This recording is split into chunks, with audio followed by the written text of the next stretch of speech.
তুমি গাঁজা খাই কি লাভ পাও? আচ্ছা তুমি জুয়ে খেলে কি লাভ পাও? লাভ তো আছে, তুমি কি লাভ পাও আর কও? তুমি ধরো তো জুয়ে খেলো, তুমি 100 টাকা বিট ভরবে, 100 টাকা হারবে কি জিতবে ওইটার কোনো গ্যারান্টি নাই। 100 টাকার গাঁজা নিয়ে আসি 2 দিন খাতি পারবে, খালি একটা পিনিক হবে। তোমার পিনিকটা হয় কি লাভ হবে তোমার?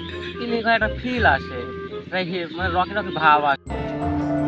কি আরে বলুন কি? পিনিক হয় একটা ফিল আসে, মানে রকি রকি ভাব আসে।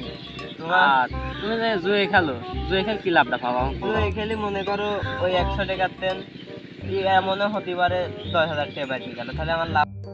আচ্ছা তোমার গাঁজাটা যে খাও তাহলে এবারে তোমার দেহের হবে ক্ষতি, ক্ষতি হবে না? দেড় কত হলে পর এটা একটা ফিল আসে, একটা রকের রকম ভাব আসে। ফিল আসলে তো হবে আর না। তুমি যে আছে জুয়ে খেলো, জুয়ে খেললে বা তো কোনো লাভ নাই। এরকম 5 দিন 100 টাকা করে ভরবে, 5 দিনে 500 টাকা মারা খাবে। আর গাঁজা हे भगवान तेरी लीला अपरंपार है। আকাশে তো আমার ওই লাভ না, আমি 500 টাকার তেল 50,000 হতে পারে।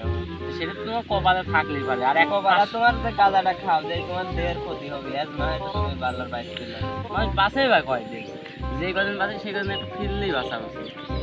গাঁজা খায় কোনো লাভ নেই, গাঁজা খাই লাভ, কোনো লাভ নেই।